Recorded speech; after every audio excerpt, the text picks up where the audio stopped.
What up, it's your boy Red coming to you live everywhere from the Danger Room at Professor Xavier's School for Gifted Youngsters to the Green Lagoon down at Krakoa. You know, anytime you get mutants together, it's gonna be some messy mutant tea with O-M-E-G-A-R-E-D-D. Let's go. It's the messy mutant tea with O-M-E-G-A-R-E-D-D. We gon' talk about Logan, Jean, and Scott, and how we really bossed up when he got with Emma Frost. We gon' talk about Storm, powerless and all, and how she still kick ass in every brawl. We gon' talk about Maddie, last name Pryor, and how she set both X teams on fire. We gon' talk about the days of future past, from the 80s to the 90s to Krakoa at last. The mutants bring the drama like a telenovela. So this the hottest ticket since the Hellfire Gala. It's the messy mutant tea with O-M-E-G-A-R-E-D-D. Let's go. It's the messy mutant tea with O-M-E-G-A-R-E-D-D. Let's go. What up, everybody? This is your boy Omega Red, O-M-E-G-A-R-E-D-D, and welcome to my brand new podcast, The Messy Mutant Tea.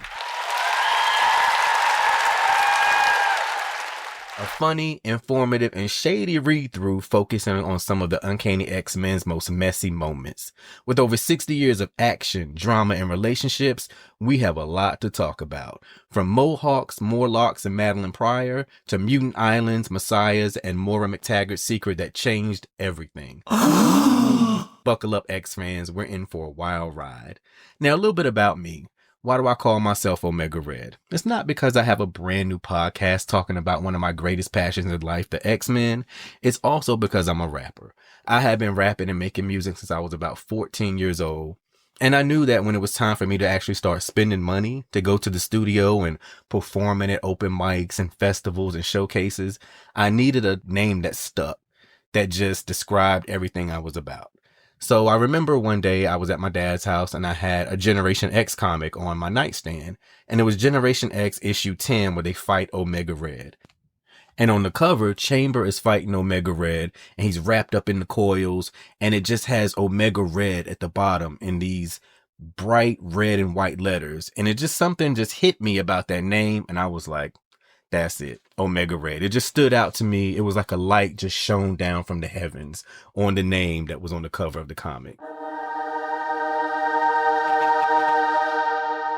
And I've been known as Omega Red ever since. I have friends that I know through music who've known me over 15 years. And that's all they call me. Omega Red, Red, O-Red. They never call me by my real name. Hell, some of them might not even know my real name. So that's why it's the Messy Mutant Tea podcast with Omega Red. Now, how did I get into comics? Well, I'm an only child. And if anybody out there listening is an only child, you know that you have to come up with ways to entertain yourself from a very young age. So mine was always reading. My mom would tell me when she would put me in the bathtub, I would be reading the back of the shampoo bottles. I remember sitting at the breakfast table in the morning, reading the back of the cereal boxes. It's like I always had to keep my brain entertained by reading. And this was before smartphones and everybody had a screen in their face, so we had to do it the old school way. So I always loved to read. And I have an older cousin. His name is Pierre. He was probably about 14. I might have been about 8. And I remember one day I was over at his house, and I don't know if I was being annoying. I don't know if I wanted to go outside and play. Whatever I was doing, I was getting on his nerves. And I remember he just sitting a huge stack of comics in front of me, like, here, read these. And literally, my life changed. It was like heart eye emojis. Like, comics became my entire world. I mean, I could read a great story. There were all these amazing characters. There was action. There was drama. There was amazing art. And so that became my thing. Everybody who knew me knew this kid loves comics. My parents are divorced. I would stay with my mom during the week, and my dad would come pick me up on weekends. And it became a tradition for me and my dad that every Saturday, I live in a small town, or did back then, and there was a corner store, and they had a comic book rack. So my dad would take me in the corner store, and he would be picking up a few things or maybe talking to somebody behind the counter. And I would just be picking out my comics. After that, we would go to the grocery store. My dad is a chef. So this was back in the day when you can leave your kids in the car and nobody would call the police on you or have you on cell phone or post you on Facebook, try to blast you out. So he would be in the grocery store getting the groceries, and I would be in the car just reading my comics. And then we would go to the video store to rent videos. Yes, kids, back in the day, you had to actually go to a store like Blockbuster or Hollywood Video, pick out your movies, pay for them, take them home, watch them, get back in your car, and take them back to drop them off. Now that I say it out loud, it sounds pretty archaic, but man, what a time to be alive. So I would spend that entire weekend with my dad, and we would watch movies. I would read my comics. He would fix these great meals, and that just became a tradition for us. As a matter of fact, I remember one time it was a weekend where I couldn't go with my dad because I had like the chicken pox or some weird stuff that kids get, like the flu or something from catching it in the classroom. And I was laid up. I was feeling horrible. And my dad came by to visit me. He's like, son, is there anything that you want? You want anything from McDonald's? You want any, what do you need? I just remember like laying there like, Fantastic Four versus X-Men #4 is out. It's the last in the 4-issue series. I really would like that. And my dad went and got the comic book and brought it back to me. So that's one memory that stands out for me. So it went on like that for a while, and it came to a point where I was actually trading comics with my cousin. Like I would collect X-Men, New Mutants, Excalibur. He would collect like X Factor. So we would trade back and forth. And this is how young I was. I would call my cousin like, hey, I got a new issue of X-Men. And he would be like, what issue is it? And I'm like, what do you mean, what issue is it? Colossus is on the front fighting Nimrod. They're in Central Park and Rachel's missing and they're battling the Hellfire Club. And he's like, no, on every comic, there's an issue number in the corner. It tells you what issue it is. And I was like, oh, I was a kid. Like, I didn't know. So it went on like that for a while. I would trade comics with people in school. And eventually my mom and we moved to a bigger area. And I would still go with my dad on the weekends. And I remember one day I was out running errands with my mom and she was getting her car washed. And there was, behind the car wash, I was just kind of wandering around. There was this kind of small, weird looking building. And all I remember is just looking in the window and seeing cardboard cutouts of like Wolverine, posters of the Fantastic Four, posters of the X-Men.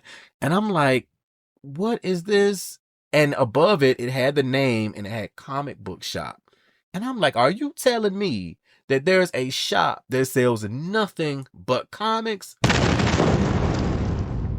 Oh my God, the game's done changed. Because before then, I was just getting my comics from like the local store. So I went and told my mom, I'm like, there's a store behind here and they sell nothing but comics. And she's like, you want to go? I'm like, of course I want to go.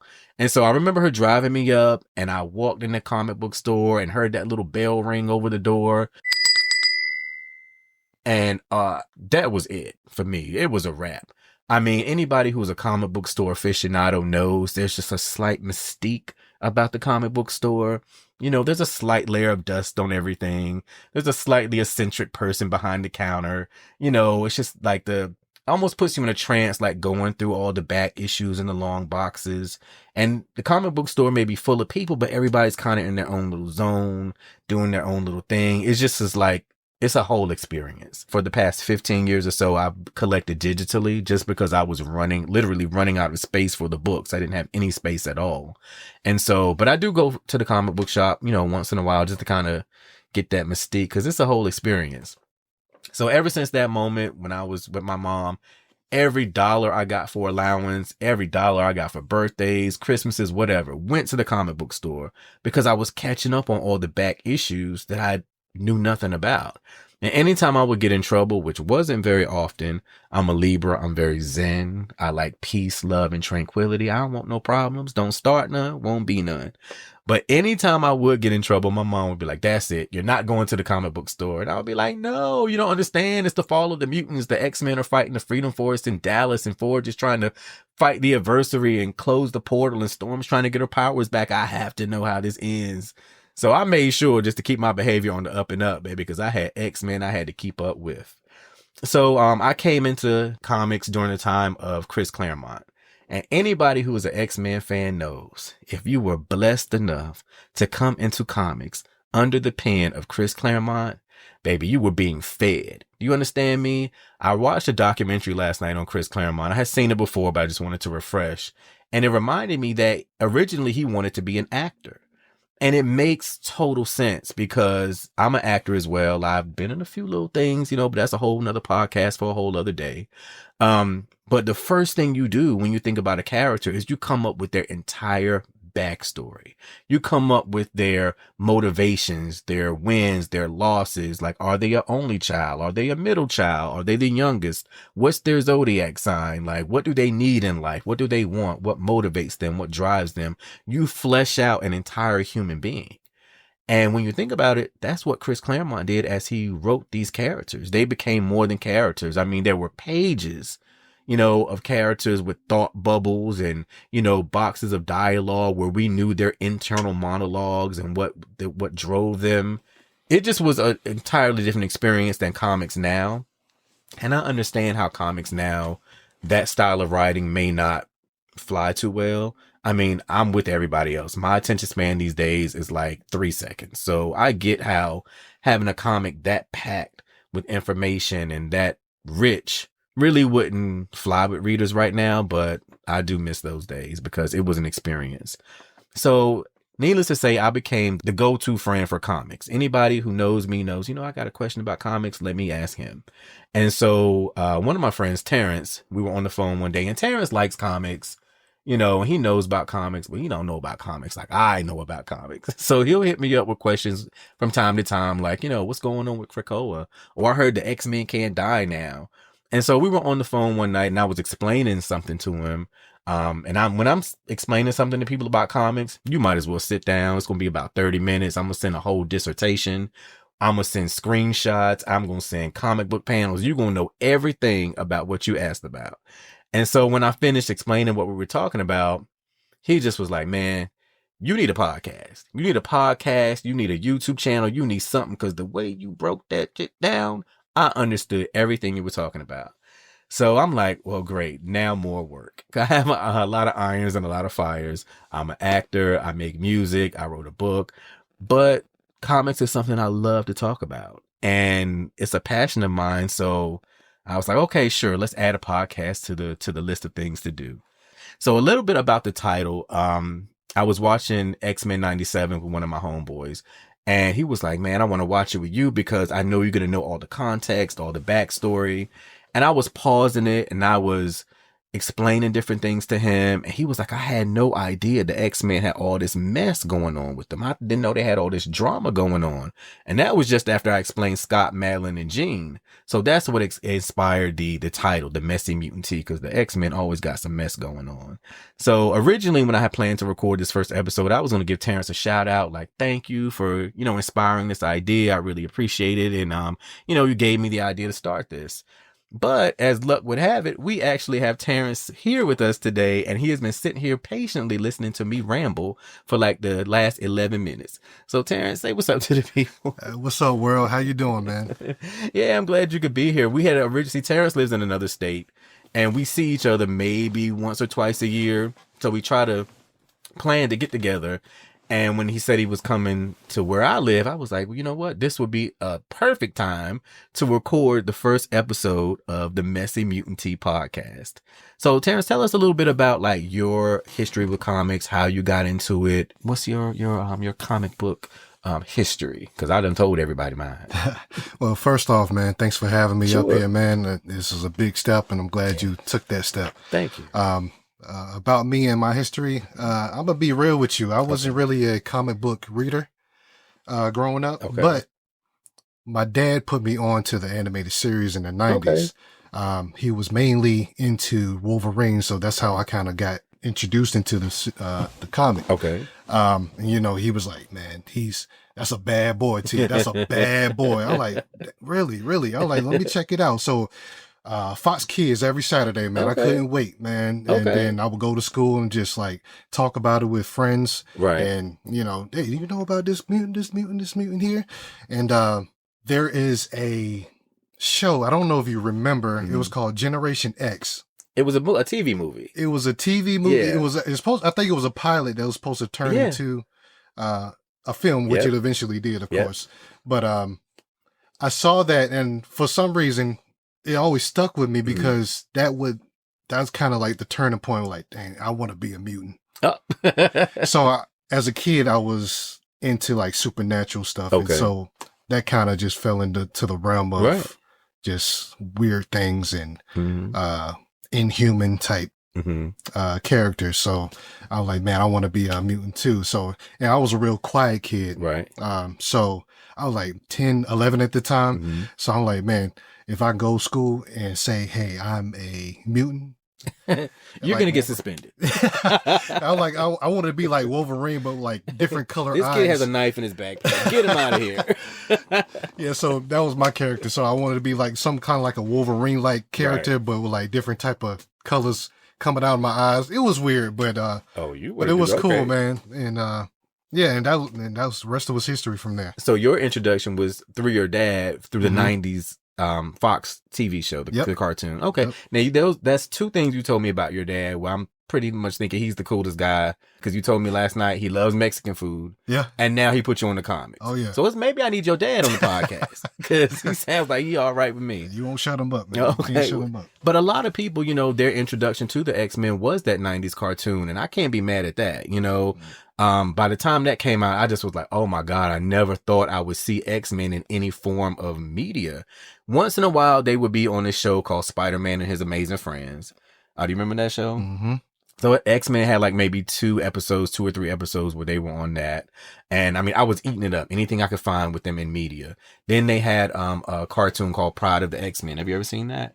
Yep. So that was just a one-off. So when the 90s cartoon came out, I just was hyped, man. I was there. This was the 90s. I had my finger on the record button for the VCR. I was like, let's do it. So yeah, and that was pretty much based on Jim Lee's and Chris Claremont's 90s relaunch. Remember we watched a little bit about that last night where they relaunched the X-Men #1. It's so like through the roof.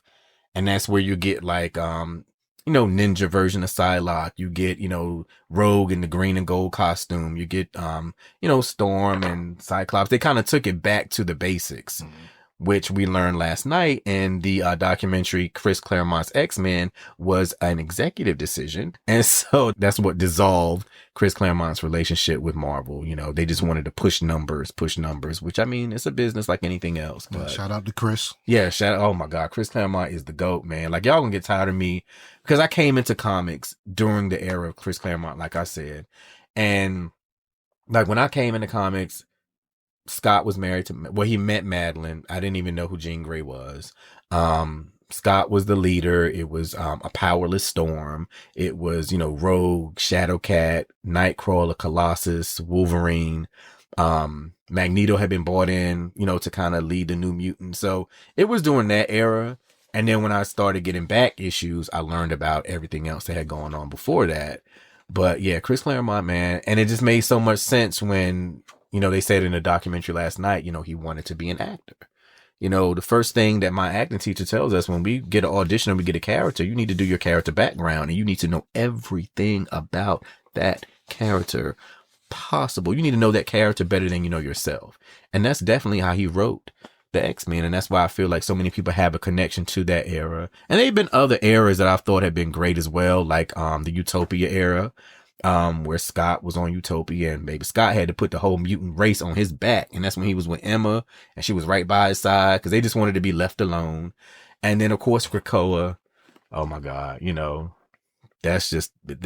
still trying to get over that. So this episode is actually going to be dedicated to one of the questions you asked me, which was, I didn't know Rogue and Miss Marvel had beef. And I'm like, that's one of the most famous beefs in comic history. Hey, you're exposing me, bro. Well, I'm just, come on. I mean, I think there was an episode of the 90s cartoon where they talked about that, but that's neither here nor there. So today we're going to talk about that and we're going to do a deep dive into Rogue, her villainous history, her redemption, just her arc as a character, because she's a very complex character. So what is it that you like about Rogue? I know that's one of your favorite mutants. Well, she's probably like, top 5 favorite. Okay. Yeah, 5 like Nightcrawler, Wolverine, Storm, Rogue herself. Who else? Oh, Gambit. So, but not in that order, of course. Okay. So I grew up on the 90s version of her. Okay. So, right. And it helped that she was kind of attractive at the time. So, Did it? Yeah, it's like, confident, Southern Belle, big hair, sassy, and and she can't touch you. Right. So that was the allure of her, and it was just something about her as far as her powers. It was just like a gift and a curse. Yeah, but absolutely. More of a curse if you let her tell it. Absolutely, and rightfully so. But to absorb anyone of your choosing, it was like Omega level, well, borderline Omega level for me. So that's kind of like her power set, all of that. Okay, got you. Well, what we're gonna do, and you're gonna see the downsides of that. I mean, I grew up with a completely different Rogue. I grew up with Rogue, like the punk version of Rogue. So the punk version of Rogue is the one I love the most. The one where she had like the full bodysuit, the half t-shirt, she wore like a million belts, the spiky hair. And she was a lot more brooding. She wasn't the sassy Southern brawler we see now. She was a lot more standoffish, a lot more brooding. Like I said, that's that Chris Claremont internal dialogue where you just really realize what a weight she was carrying. She was transitioning from being a villain to a hero, leaving Mystique and going to their quote unquote enemy Xavier because he was the only one that could help her. So there was a lot going on with Rogue, and we're going to start from the beginning, which is Avengers Annual 10. So if anybody has it out there, please feel free to read along with us. If not, just sit back and listen to all the messiness because it does include Mystique. And Mystique is a low down, dirty blue heifer. So, anytime Mystique is included, it's going to be some mess. So as we start out, we see a sprawling landscape of San Francisco. And then you see somebody being thrown from the Golden Gate Bridge. Wonder who that could be. And then just so happens we see Jessica Drew gliding by to catch this person. And the person has blonde hair and she's just completely out of it. And she done lost her shoe. in the real, for anybody who has the comic, the shoe done fell off. And I thought this was such a weird panel. I forget Jessica Drew can't fly. So she has to glide through the air, and she's holding this person with her legs, and she's like, what in the world? And then in the captions, they tell you that, a lot of people, unfortunately, go up to the Golden Gate Bridge to jump. So she figured this was just like another jumper. So she takes her to the hospital, and she's waiting to kind of see what's going on with her. And they tell her, this is not a Jane Doe. This is Carol Susan Jane Danvers. And they pull up a whole file on Carol Danvers. And, and Carol Danvers is an Avenger. And so she disappeared like months ago. No one has heard from her. And there's a whole backstory that goes on with that in Avengers. So she's like, well, we need to get somebody who can kind of get in there and see what's going on with her because she's completely a blank slate. So Jessica Drew calls the X-Men because the X-Men have the most powerful telepath on the planet, which is Charles Xavier. So they all in the danger room and, they get a phone call. And so Xavier does go out to San Francisco to kind of see what's going on. And he starts to probe and he's like, I can only come up with one image. Like I'm in her mind. I see what happens. And this is the only image I can come up with. And that's what Rogue used to be. Don't she look scary? She does not look anything like Rogue now. And I think, one of the artists said that, when Chris Claremont described Rogue, like she was supposed to be based off like Grace Jones, but the person didn't know what Grace Jones looked like. So this is what we got. So she just looks crazy. Like she's coming at her with her hand, like Rogue was a villain.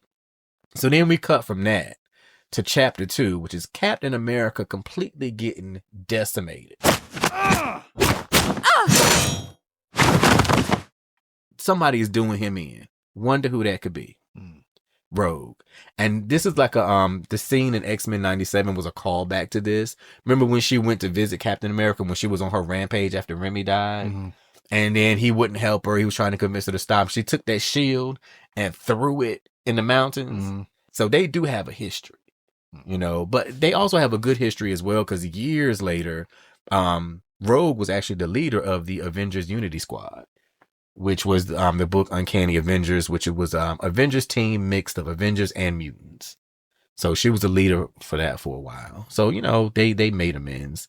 So the Avengers are all meeting there to talk about something. They're having a meeting. Look at Beast. He was a Avenger at this time, sitting there reading the magazine, sipping tea, sipping Messy Mutant Tea. That's what he's doing.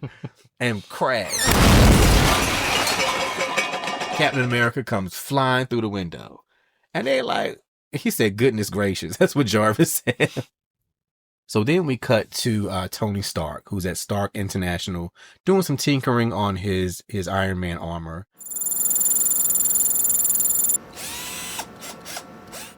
And he gets a distress call from the Avengers. And they're just like, Captain America has been attacked. He came crashing through the window. We don't know what's going on. We don't know who's doing this. We need some help. So Tony's putting on the armor, getting ready to go. And Janet Van Dyne shows up, who is the Wasp. And she's one of the founding members, along with Ant-Man, of the Avengers. So she shows up, which is not out of the ordinary. And so he tells her, hey, you know, Captain America, the Avengers, they're under attack. We need to go. And so she's like, okay. But then she puts this inhibitor device on his armor. And he's like, what? I can't move. And of course, it's not Janet Van Dyne at all. It's that low down, dirty, messy blue heifer Mystique. And he's like, you're shape changing. Who are you? And so this is a whole plan put together by Mystique, because the backstory is in X-Men 141 and 142, the Brotherhood got arrested because they were trying to assassinate Senator Robert Kelly. And that's the Days of Future Past storyline. And so Kitty Pryde, uploaded her consciousness with the help of Rachel, into her younger self in present day to try and stop this assassination. Because once Senator Kelly is killed, that's what triggers the whole dystopian future where mutants are being put into camps and the Sentinels are hunting them. And so if they can stop it in the present, maybe that future will never come to be. And of course, it was the Brotherhood trying to kill him, but they did stop them. And so Pyro, Avalanche, Blob, and Destiny got arrested and got thrown in jail. And Mystique is like, no, we got to go get my boo out of jail. Because, you know, Mystique and Destiny, you know, they had that thing going on. But back then, nobody could really say. So it would always say Mystique and her longtime companion, Destiny. You know, she wasn't going to let Destiny sit in jail. So, of course, Rogue, and of course, we'll talk about this later. Rogue is Mystique's foster daughter. And she does love Rogue, but she also sees the advantage of having Rogue around. So she talks Rogue into attacking the Avengers. So that's why Rogue is on this attack spree, because they're trying to get the firepower to go bust the rest of the Brotherhood out of jail. So Thor arrives because he got the distress call as well. And his alter ego is Dr. Donald Blake. And he figures, okay, maybe I can help with what's going on with Captain America. But he doesn't really get the chance to make it inside the mansion because Rogue knocks him upside the head. He falls to the ground. She's about to take her glove off, and here comes Spider-Woman gliding through the air, you know, pretty much falling on Rogue, talking about leave him alone, trying to help as best she can, and Rogue just kind of throws her to the side like, whatever. And so she's fighting Spider-Woman and Thor in the alley and getting the best of both of them. So now she has Captain America's abilities. She has Miss Marvel's because that transition was permanent. She's about to get Jessica Drew's. So here's Vision. And you would think with Vision being a synthezoid, she couldn't really, you know, maybe he had a chance of taking her out. Not really, because Mystique had already prepped her on Vision's like attack pattern and, you know, kind of what to expect. Mm-hmm. And so she takes him out with one punch. Warning. Wonder Man takes him out and throws him into a dumpster. She's just making a fool out of the Avengers. And so she takes off because now, I mean, she has all the firepower she needs to break anybody out of jail. And so they go to rescue Avalanche, Pyro, Blob, and Destiny. And of course, Destiny is sitting there waiting. She's a precog and she's like, you know, our deliverance is soon at hand. And she's just waiting. And this is so embarrassing. Mind you, Iron Man is trapped in his armor. He's like, I'm helpless. Like, he can't get out. He's just at their mercy. And Rogue literally uses him as a battering ram and talking about bombs away, sugar, happy landings. Warning.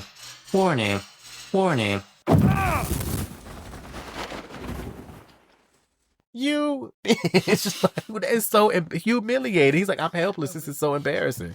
And just uses him to plummet into the power supply for the prison, which of course knocks, you know, all the electricity offline. Blob makes it out. Avalanche is clearing the way. So they're breaking them out of jail.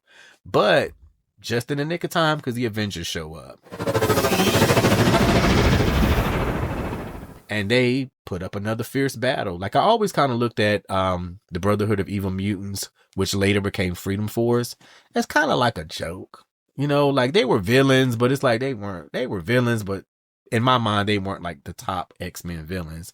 But they put up a pretty good fight. I mean, they gave it to the Avengers. And in X-Men 141 and 142, the X-Men were having like a pretty hard time keeping up with them. But you see Beast is fighting Blob. And Pyro can control the flame, but he can't create it. So that's why he has like his flamethrowers and his pack on his back. And so Beast is taking both of them out. But then Avalanche, you see, has this huge like wave come and just bury the Beast. And Vision is fighting Blob. And Iron Man gets his revenge because he finally comes back online. Systems online. Shields activated. And knocks the shit out of Rogue. Which she deserves. Because she humiliated that man and she gives it right back to him. She's like, my goodness, Sugar, you certainly are no gentleman. But what else can we expect from a Yankee? Not only was she a villain, but she was talking shit at the same time. Like, she was in her villain bag this era. So yeah, so she said, you know, the power she absorbed from Thor and Captain America, they're wearing off. She still has Miss Marvel's abilities permanently, but she don't know if that'll be enough to deal with all the Avengers. And so Wanda steps in and kind of just does a hex spell. You know, makes like water mains explode and stuff. And so it's not really looking good for Mystique and Rogue. So they just decide to get the hell out of there. This concludes with the Avengers getting the upper hand. Mystique and Rogue having to flee again. And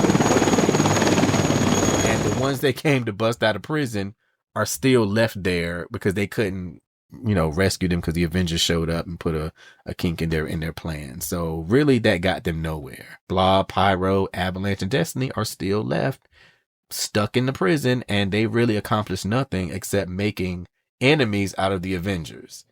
And so in the aftermath, Carol is awake, she's conscious, and so she goes to stay with the X-Men because Professor Xavier is helping her put her memories back together because she's a blank slate. She doesn't know anything. And so at this the end of this issue, the Avengers show up because evidently they were estranged from Carol, and they kind of have like they talk it out because they weren't on the best terms. And so she really pretty much just feels abandoned by everybody. And going back and doing research for this episode, and I, you know, took a deep dive into Miss Marvel, Rogue, the Brotherhood, just the whole backstory. You really start to feel bad for Carol. Like, she really was the victim in all of this. She's just trying to put her life back together, and things are coming at her left and right, and she has her whole existence erased and has to piece back memories one at a time. And so this is where we leave off with her at the end of Avengers Annual 10. And Rogue is still out there. Mystique is still out there. Now they have enemies with the Avengers. Everyone else is still in prison that they went to rescue. And again, they accomplished nothing. So that was Rogue's first appearance. So what did you think about that? I liked it. As far as knowing more about the character herself. Mm-hmm. Like, you told me a while back, so I was like, and shocked when I found out that she was like a villain. So I was like, yeah, man, who is this woman? I don't know this one. Right. Yeah. Cause you get none of that coming from the X-Men cartoon back in the 90s. Right. You just get the sassy Southern brawler version of her. And so this is her first appearance. So we're going to look at some appearances in between this and then her joining the X-Men, but I kind of really wanted you to get a sense of how villainous she really was. So the next one we're going to take a look at would be Dazzler 22 through 24, because she had it out for Dazzler as well. And we're going to see why. That's your girl. That's my girl. All right. So now we have up Dazzler 22. And like Terrence said earlier, Dazzler is my girl. Like, growing up as an only child, two of my passions in life were X-Men comics and music. I love music. I started writing music at like 13, 14 years old, winning contests. Like I said, I went on to get into the studio, start making music, had a couple songs on the radio. I've done performances. You look on iTunes, I have music out under Omega Red. So music and being in the studio and being on stage performing is like another one of my passions. And so Dazzler was the mutant that bridged those two. I was like, oh, she's a mutant and she's a singer. And I would love when they would show her like in the studio or going to rehearsal or like what equipment she was using or showing her in the recording booth. So that's one reason I really, really like Dazzler. She's like, look, I'm just trying to sing. I'm not trying to start no problems. Y'all keep chasing me down with this mutant bullshit. I ain't got time for none of it. Point me to the mic. She's just all about that performance life. So she's just out in San Francisco. She's doing her thing. And Dazzler was that girl. In my mind, she still is that girl. Like, she never went too long without a man. Like, all the dudes in the Marvel Universe were trying to holler at her. Johnny Storm, Tony Stark, Beast was trying to holler at her. They have a miniseries with Dazzler and the Beast called Beauty and the Beast. And then Angel, Warren Worthington. So when Dazzler 22 opens up, we see Warren, and he gets attacked by these Falcons. These Falcons are just like fucking with him. And like Angel's only power, you know, at this point, because he wouldn't become Archangel for years, was literally just flying. And so I'm like, bro, you ain't got no hammer. You ain't got no bow and arrow. You don't have nothing but wings. Brother, you're going to have a rough road. But he was doing some cool maneuvers here to try to outwit these Falcons, which we learn later on are robotic Falcons sent by Mystique to just fuck with him. And so she's trying to break him down so it'll make him easier to attack so she can get secrets about the X-Men. Baby, Mystique was always on that bullshit. Like, just chill out. Like, why you gotta be so evil? Like, just relax. I don't get it. So Allison is here. She's on her way to a rehearsal. She got her sheet music in her hand. She's like, I'm trying to go to the studio. I ain't got time for none of this extra stuff. And she sees this girl skating. And the girl has on headphones, which is something people still do now because this book was back from the 80s. So people still do the same thing. And that's one thing I don't understand. Like when you see people walking down the street or riding a bike or whatever, and they have headphones on. I'm like, you can't hear a car if it's barreling in your direction. You can't hear the horn. Like, I don't get that, but everything ain't for everybody. So the car is honking at her, this lady. She's just oblivious. She just roller skating. What do you think she's listening to? Some Tears for Fears. Some Duran Duran, some 80s music. Some Aha. Yeah. So Dazzler's like, oh, damn, she don't see it. So Dazzler turns the radio up full blast. And she just puts like a little zap and destroys the girl's radio. So the music stops and she sees the car coming. So that's what I love about Dazzler. She was always just minding her business and would see somewhere she could help and be like, damn. Now I gotta help. Even reading her later once she joined the X-Men and Chris Claremont was writing her, she was such the reluctant hero. That's what he made her to be. Like she would be on these missions and scared to death. Like I don't want to do this, but there's nobody else to do this. Like she saved Rogue a couple times. Like anytime they needed someone to step up, she stepped up. But she was shaking the whole time, but she still did it. And in my mind, that made her a hero. And I hate when people, cause you know, editorial will put books out featuring Dazzler and they write her in such a cornball way. They put her back in that 70s, 80s disco gear. And I'm like, you know, she had her own series. She had like her own series, which ran for like 40 some issues. She was a Herald of Galactus. She, took down Dr. Doom. Like she's a powerful mutant.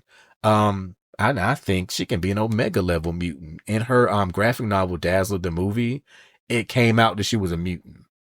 And so her manager at the time was like, well, let's take advantage of this. So he set up like this press conference where they had like 6 or 10 jumbo jets just roaring.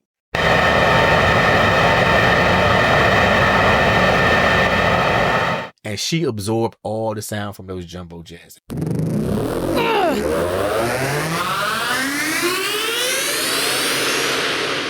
Glowed so bright you could see her from space. And so, and that's another thing I like about her. She's never been a slouch with her powers. Like at first she just was using her powers to make lights in her shows. Like I'm trying to look good under these lights, you know? But, you know, the more she's a mutant, so of course she's going to get dragged into it. But she was always really, really good with her powers to the point where it was like the Outback X-Men, which is one of my favorite versions of the team. She was on the team with Havoc, which is Cyclops' brother. Right. You know, Havoc can create these plasma blasts, and she was always challenging him because she was like, I have accuracy. I can pinpoint mine. So it was always a contest with them two. And she was always besting him in the contest because she knows how to use her powers and she knows she's good at it.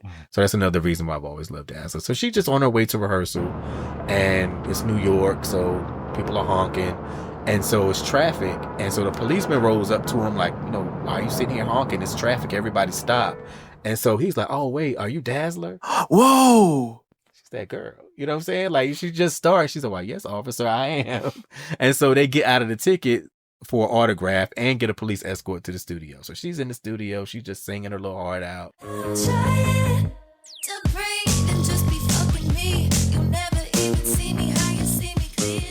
And even here, we get to see like how many takes you have to do to get a line right. You see the engineers like, cut. She's doing it again. Cut. Let's try it again. He's sweating. The bass player's sweating. Everybody. It's like making music is hard work, but I love, love, love everything about that process. And so this is the type of stuff I like to see when they were showing Dazzler, like her actually doing the music work. So they finish up the studio session. The song is a hit. They popping champagne. Everything's good. And then we cut to Mystique, Rogue, and Destiny in a hotel room. And so this takes place after the events of X-Men 158, which we'll look at as well. And so that's where Rogue attacks the X-Men at the Pentagon, and the X-Men got the best of her there. And so Mystique cannot let go of this grudge because at this point, the X-Men have fucked her over twice in recent times. The first was in X-Men 141 and 142, where they were trying to assassinate Senator Kelly, and the X-Men took him down, and half of the Brotherhood got arrested. Now, this time at the Pentagon, the X-Men got the better of them too. So Mystique is on one. Like, she is not letting this go. And so she figured Angel would be an easy target, and she wants them all scared and confused when she makes her move. That's why she sent those robotic falcons at him. And it worked because Angel is all shook like, oh God, somebody's trying to get me. I don't know who. And he's all hiding away in his hotel room. And Rogue is eager to get back at them as well because they made a fool of her at the Pentagon. But just see how she was drawn so much older. Like, she looks like someone's grandmother. Mm-hmm. So she's not the Rogue we got from the cartoons. So, but this is how she started out. And so Dazzler, she's back home. She's having some sort of like identity crisis. She went out on a date, and I guess her and her date fell out because, you know, he wanted to spend more time with her, but she was busy. And so her thought bubbles are like, you know, maybe he's right. Maybe I am too self-centered, too narcissistic. But to be a performer, you have to be that way, don't you? And I agree. Like, you know me. Like, I agree a little bit. Like, you have to kind of have that, a little touch of that. I mean, you're getting up on stage in front of people. You have to kind of be a little self-centered to pull that off anyway. But she's questioning that. She's like, you know, maybe I am just wasting my time pursuing singing when clearly I have these mutant gifts. Maybe I should be using them, you know, as a hero or helping the world in some way. So she's like, I know the guy to talk to. So she goes to Angel, who's staying at the Plaza Hotel because, you know, he's a millionaire. So money is not a problem. So she knocks on the door. And mind you, he's already been attacked by these falcons. So he's on guard. He grabs her and put her in a whole headlock. Like, who are you? To my gotcha. Now let's put some light on the subject. And then he sees his Dazzler. He's like, why did you grab me like that? And so he said, I thought I was being attacked again. See, he all scratched up and stuff from the falcons. And so Mystique's plan worked because now he's on edge. So they talk all night about like being a mutant and what it means, or, you know, whether she should put her dreams on hold to really do something for the greater good. And he's like, well, you know what? Let's go talk to the X-Men. Let's go see Professor X because maybe he can, you know, shed even some more light on the situation. So they start flying across town. And so here we go. Mystique, Rogue, and Destiny in a helicopter. Where the hell they get a helicopter? Like, they always up to something. And so the Rogue is outside flying, and she's got her little microphone, and she's reporting back to Mystique. She's like, he's heading northwest, Destiny, probably to Xavier's playpen for mutants. Playpen for mutants. And so they so evil. Destiny got her boobs out, like, and she's an old lady underneath this. Like, she's old. So I don't know who got her feeling herself. She had her anyway. So she's like, he's got somebody with him. And they're like, no matter who that is, we don't care about her. We came to take him down. So she grabbed a whole tree branch, a whole tree actually, and throws a tree at this motherfucker.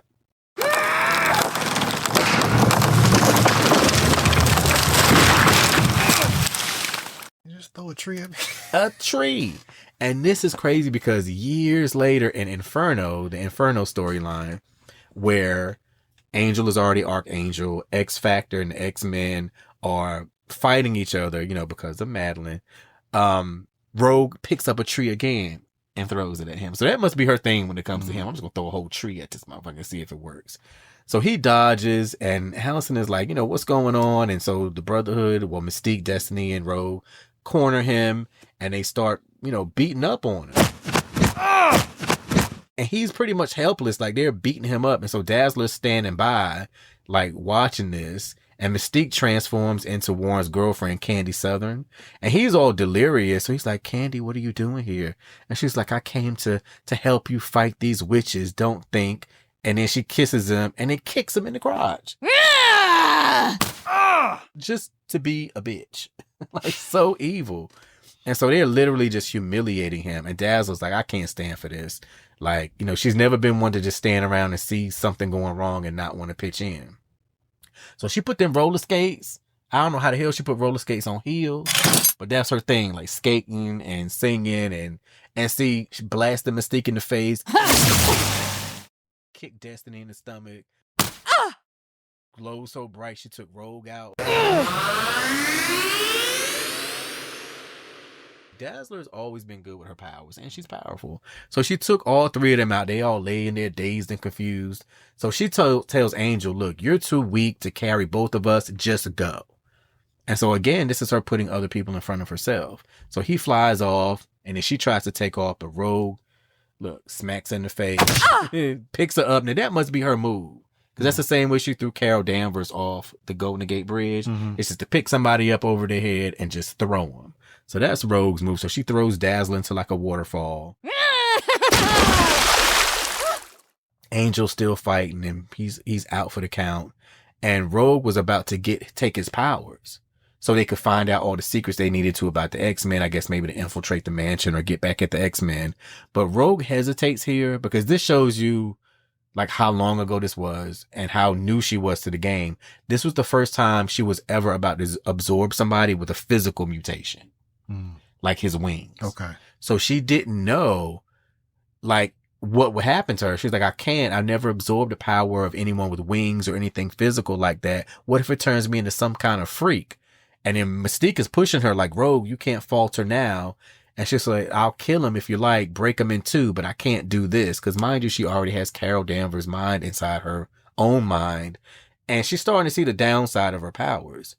So they're like, okay, well, if you're not going to absorb him, at least we're going to take him with us. And so Dazzler pops back up, still not out for the count. And she's like, y'all aren't going anywhere. And so she takes Rogue out, takes Destiny out, wakes Angel up, gets the helicopter, and she blasts all three of them. And then they take off and they back at, the crib hiding out, exhausted. And so that's how that ends. And so this issue, Dazzler 22, ends with a knock at the door and Dazzler goes to open it. Now, mind you, they're on guard because they know that Mystique, Destiny, and Rogue are out for them now. So it ends with a knock on the door and it's Dazzler's sister, which she never knew she had, Lois London, which we could do a whole podcast on her by herself because she is a mutant that eventually becomes Mortis. And she can touch things and make them disintegrate. So she has like the power of death. And she does not use it for good. So that's a whole other storyline. So that was Dazzler 22. And I just wanted to show you that to show you like Rogue had beef with a lot of people. Wow. Like and I mean, I guess, you know, that's inevitable when you roll with the Brotherhood that's led by Mystique, who again is a low down, dirty blue heifer and always got some schemes going on.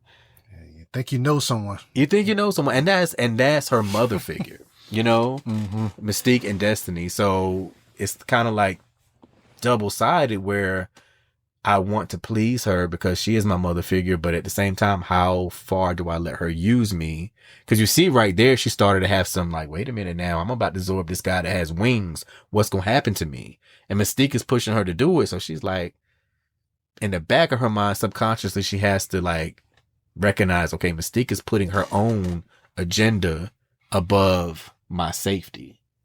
And so I think this is probably where some doubts may start to be planted in Rogue's mind. So yeah, so that's that. So we're going to look at now X-Men 158, and then we're going to dive into X-Men 171, where she actually joins the team. So we start off with another story that I won't really get into, but this is Carol, and she's been with the X-Men for a while. So she's training just in fighting combat, just because she doesn't have her Miss Marvel powers. These are the Starjammers. Cyclops' father, Corsair, he lives in space. He's a part of a crew called the Starjammers. And so that's who these people are. And they're just helping Carol train, because now that she's human, she's going to have to protect herself and fight the best way she knows how. So she's doing all that, and they said she did a great job. So the X-Men, they get an alert that Senator Kelly is moving forward with like this mutant registration law, and he's trying to put that into practice and working with the government. And there was a while back where the X-Men were working with the government liaison who had files on all the X-Men. And so the government has that information. But now that the tide is turning against mutants, they're like, we need to get into the Pentagon and get rid of all of this information, because we don't want that falling into the wrong hands. So this is Wolverine, Storm, and Carol Danvers. And Carol is, she's been in the military before, so she has the proper clearances. But let me ask you this. Is Storm supposed to be incognito? Because she is literally in a skin-tight black dress. She's tall, statuesque. She has her hair covered. But, baby, you not blending in. You're standing out. That's what that is. So much for incognito. So they make it through security. And, of course, Wolverine's adamantium sets off the alerts. So he just tells him he has an old war wound, and a good chunk of his skeleton is a metal prosthetic. So they go for that. So they're walking through, and lo and behold, who was at the water fountain getting a drink of water? Your girl, Rogue. I can't say her outfit looks a little bit better. She's a little more put together this time. And so presumably she's there to see Mystique, because at this point, Mystique has been masquerading as Raven Darkholme for a while. Like, that was Mystique's alter ego for a long time. And so Raven was in charge of like government weapons or something. Like, Mystique finagled her way up to a high position in the government. So presumably, I can't think of any other reason Rogue would be at the Pentagon but to see Mystique. And so she literally bumps into Carol. Like, oh, my fault. Danvers. And at this point, Rogue realizes that, okay, this transfer was permanent because she has Carol's memories. And Carol, this is the first time she's seen Rogue since everything is going down. And so let's just say that things don't go well from here. What you say earlier, so much for incognito. Mm-hmm. All that shit went out the window. Because Carol she couldn't stop herself. Like, Rogue took her life, so she's like, okay, now it's time for some payback. And Storm and Wolverine are on high edge, because the last time they saw anyone that had to do with the Brotherhood of Evil Mutants was back at when they were trying to stop them from killing Senator Kelly. So they automatically go into defense mode. Wolverine tackles Rogue. Rogue slams him up against the wall. He kind of goes into berserker mode. Smacks her in the face. And so she's pinned his arm down and she kisses him. That was her favorite mode of like absorbing powers from men, because she never really got to have that physical touch. Mm-hmm. So that was her way of like literally stealing a kiss. And so she gets this healing factor, and then Storm blasts her. And there's this huge, you see the people in the background looking like, what the hell? What's going on? We just trying to have lunch. And y'all is causing all this commotion in the middle of the halls. And so Carol jumps into action, grabs a gun, and tries to shoot Rogue. Which she knows wasn't going to work, because if Rogue has your power, she's bulletproof. Mm. And so, and then she says here, she said, all Miss Marvel was, all I was, she is. And will be forever. You know, so this goes deep for Carol. So Storm tries to sweep her out of the crowd. Sweep her outside so they have more fighting clearance. And there's Raven. That's Mystique. And she's like, Danvers. And so she picks up a gun, puts it in her pocket, and is like, now's the perfect time for me to take you out. Always scheming. She might not be blue this time, but always scheming. So Storm takes Wolverine out, just trying to get clear of some civilians, and Rogue busts through the wall, tearing up the Pentagon. People taxes about to go up because they're going to have to rebuild that, you know, taking y'all down to be a piece of cake. And Nightcrawler's been waiting in the car because he couldn't go in because, you know, he can't be inconspicuous. He used to have an image inducer that would, you know, make him appear to be like a normal person, but I guess maybe he left that back at the mansion. I'm not sure. So he grabs her and then just throws her all across the room. She looks crazy right there. Like the artists were not doing her any favors at all. Nightcrawler is just annoying her because he's just bouncing around and flipping out of her way. And so he's just pissing her off. And unbeknownst to them, they're brother and sister, you know? Right. And so Wolverine just punches her through a wall. They're having like this huge battle. And meanwhile, Carol is like, I still need to think of the mission. So her mission was to get into this control room and erase all the existence of the X-Men. Like that was their purpose for going there. So she's like, even though they're having this huge battle, I still have to keep the mission in mind. So she goes in and Mystique changes into Nick Fury. She knows that Carol will trust Nick. She goes in and tries to erase the files. Meanwhile, we get back to the battle and Storm is like throwing hurricane winds at Rogue and lightning.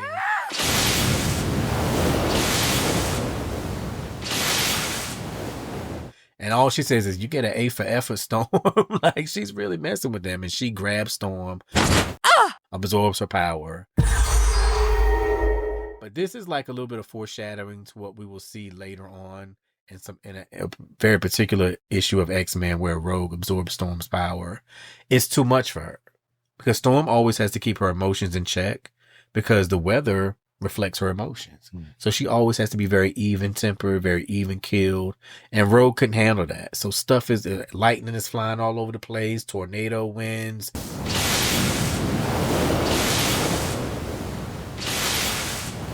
It's just too much for her. They all get swept out into the courtyard.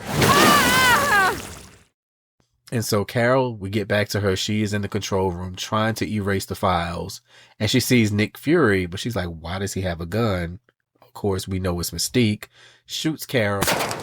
Carol's out for the count. See how Carol's just like, gets the short end of the stick every time? Like, she really was the victim in this whole thing. So they're outside now, and Storm uses her cape to kind of get Rogue from getting her in a position where she can't touch anyone. And they kind of double team her. Actually, triple team her because now Nightcrawler's in on it too. And so they really they jumped her is what they did. That's the only way they could win. But Carol was really pretending she wasn't, she was shot, but the bullet just grazed her. Mm-hmm. And so she's beating up on this person she thinks is Nick Fury. And then Mystique changes into Storm, which just throws Carol off. And so they're fighting and she puts Mystique in a headlock and she passes out. And she finally sees, she's reverting to her true form. Mystique, you sent Rogue after me in San Francisco. If not for you, I'd still be whole. You owe me, Mystique, and you're going to pay with your life. So in this situation, what would you have done? As Carol. Carol? Yeah. You got the woman laying in your arms and she's unconscious, that sent her foster daughter after you and pretty much stole your life, stole your power, stole everything. I'd be filled with rage, like when you'll be blinded by rage. Yeah. At this point. But what would you do? Because you're a nice guy. What would you I'm do? not that nice guy. Okay. I'm not that nice. It's kind of like Storm, how she'd be just losing her power. So I would probably confide in Storm and see Oh, so how she coped with it. Okay, so you would, if you were Carol, you would just spoke. Well, now at this point, Storm hadn't lost her any of her powers, but I see what you're saying. Like, I would put my fist through her face. Okay, like that's why I'm a nice guy, because I wasn't trying to hit nobody. I would put my fist through her face. She wouldn't make it out that room. Okay, let me just say that. So we get back to the battle. And Rogue is still talking shit, like all this stuff. They done jumped her. They done throw hurricane winds at her. She done absorbed Storm's power, Wolverine's healing factor. Nightcrawler done teleport her all over the place. And she's still talking shit. Well, y'all had enough, darlings. Y'all look so tired while I feel fresh as a daisy. Like, that would piss me off. Like, yeah, you talking shit, dude. So Storm just makes a hurricane and just sends her across town. We need to get away from her. So Carol, you know, she kind of took the high road and had Mystique arrested. And she knows she gonna make it out of there. And she said, I should have pulled the trigger, but I couldn't. I'm not as ruthless as I once was. My weakness will cost me, I'm afraid. With her shape-changing ability, Mystique is certain to escape, and soon. I may have to spend the rest of my life looking over my shoulder, wondering when she'll strike. And the irony is, I can't even remember why she hates me so. That part of my memory was irrevocably lost when Rogue stole my power. So she's now, okay, I've always been that type of person, whether it's watching a TV show or like watching The Walking Dead or any TV show where you have the chance to like take somebody off the board that could be a problem in the future. I'm not letting you walk away. I'm just saying, I ain't got time. I like to sleep peacefully at night. I can't be looking over my shoulder. She wouldn't have made it out that room. I'd be like, Mystique, who? I ain't see her. She'd be stuffed up under one of them consoles. I would choke her with that skeleton belt. She would not make it out that room. But Carol has the right idea. She said, but I'm a survivor. I'll handle it. Good for you, Carol. And so Carol's actually, when she's erasing the X-Men's information, she sees her own information come up. Carol Danvers. And she's like, you know what? These are my personal files as Carol Danvers and Miss Marvel. That life is no more. So she erases her information in addition to the X-Men's information. So now the government doesn't have any secret files on the mutants. They don't know anything, you know, too damaging about the mutants because Carol just got in and she accomplished the mission. So she, you know, erased everything. So Nightcrawler is like, hey, we over here. So they back in the car, tired and, you know, so they're like, so Storm is like, how did the mission go? And Carol's like, everything's taken care of. Officially, as far as the Federal Computer Network is concerned, the X-Men have ceased to exist. So even though, you know, Rogue was there by accident, they caused a huge scene. So much for being incognito. That need to be the name of this issue. Right. So much for being incognito. So that was kind of just to show you how Carol and the X-Men were very close. And even though she didn't have powers at this point, she was still assisting them and helping them in any way that she could. And so the bond there was really strong. In addition to Professor Xavier helping her rebuild her memories, she also has genuine friendships with the X-Men. So yeah, so now that kind of established how much of a villain Rogue was and, you know, you see the effects on Carol, you kind of see where she is. Now we're going to dive into X-Men, Uncanny X-Men 171, which is where Rogue officially, quote unquote, joins the team. And it's very, very messy, as most things are with the X-Men. It's the messy mutant tea with OMEGAREDD. Let's go. It's the messy mutant tea with OMEGAREDD. Let's go.